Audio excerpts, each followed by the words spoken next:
Hello everybody, welcome back to my channel. So today is day 6 of 30 days of clay. Thank you so much for tuning back in. If you're enjoying the series so far, then please do give it a thumbs up. Please do leave any requests down in the comments, anything like that.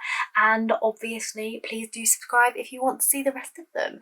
So today's video, like I said, is day 6. And today I am making this air dry clay Hangyodon inspired tray.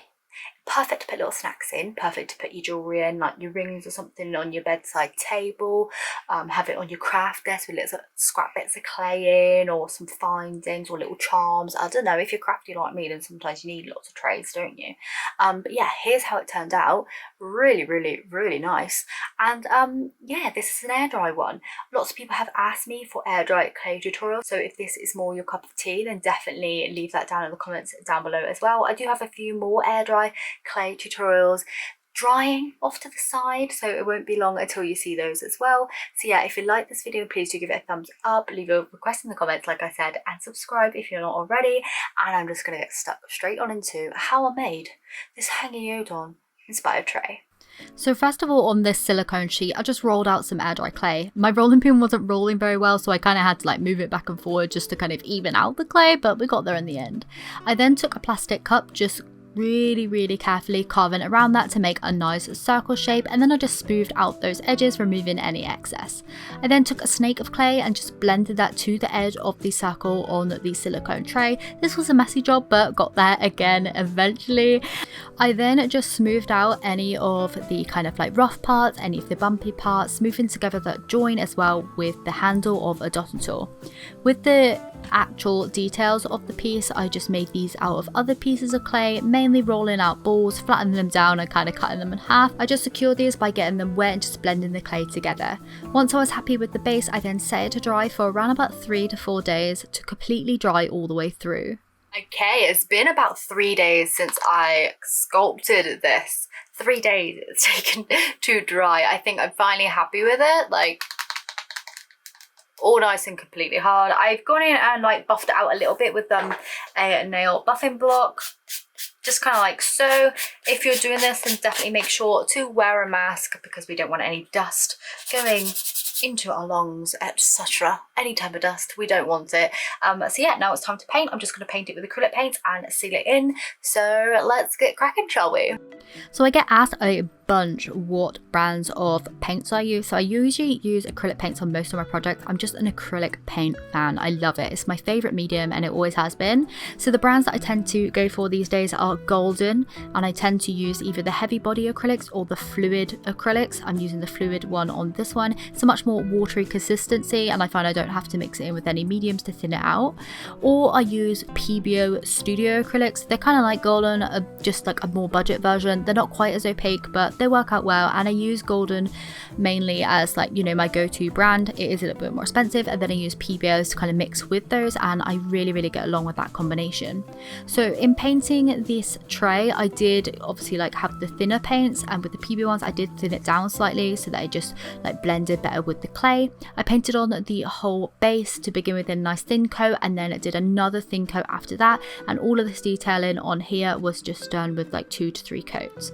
The hardest part of the whole thing was obviously getting the face right. I did mess up the mouth, so I had to go back in and fix that a few times, but yeah, with a little bit of patience I did get the eyes on just right. Okay, so now that the paint and stuff has all dried, completely dry on there, it's time to glaze. So you're probably thinking I'm going to use UV resin to glaze like I usually do, but on this piece I'm not going to. On air dry clay I like to use a different varnish, and the varnish I like to use is this one, the Liquitex High Gloss Varnish for acrylic mediums. This I find it just goes on so much nicer on air dry clay kind of things, and yeah, I just like to use this. So I've just decanted some into this little shot glass here. I'm going to take a brush and just paint it on really lightly, and once that's done and kind of dried down, I'll then just do the finishing touches, including a bit of felt along the back, and that's pretty much going to be the last step. But I'll show you how I do that once all this varnish is on, layered up and completely dry.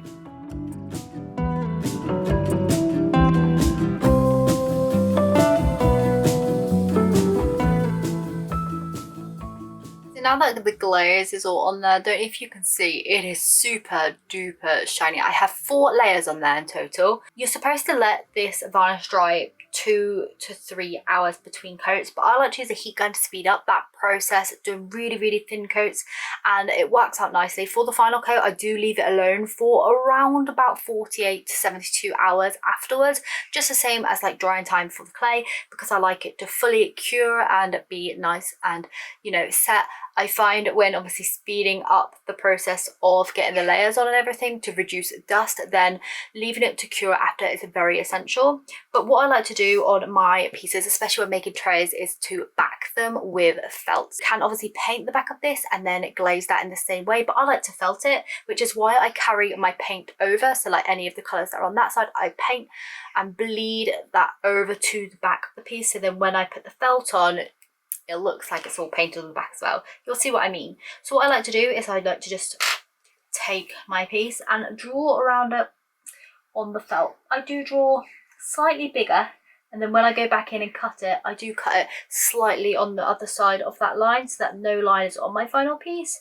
So I always know to cut it a few millimeters in from this outline that I'm drawing straight onto the felt. As you can see that black line there, I'm just going to cut a few mil in from that black line all the way around. These are fabric scissors that I'm using, so they're nice and sharp, and the felt that I'm using is a wool felt, which is why you can see all of those little kind of hairs in it.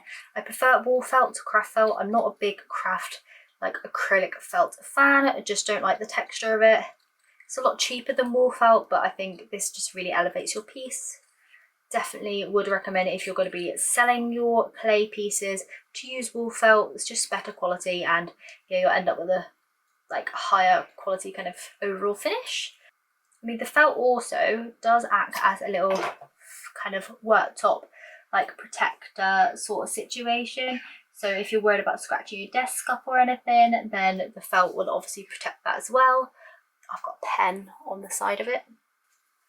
Okay, so now just to add a bit of PVA glue to the back, basically just like Mod Podge, white glue, paper glue, school glue, whatever you want to call it in your country. I just call it PVA because I just buy the generic stuff.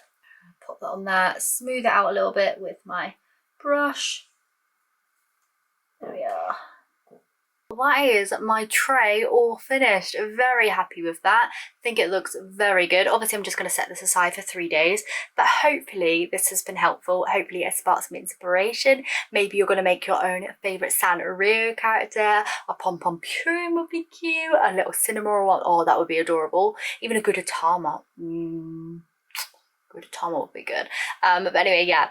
Thank you so much for tuning in. I will see you tomorrow for another DIY. If you have any requests on any videos to come throughout the 30 days of clay, then definitely leave them down in the comments. I'm reading every single one. So yeah, thank you so much for tuning in, and I will see you very soon for another video. Bye.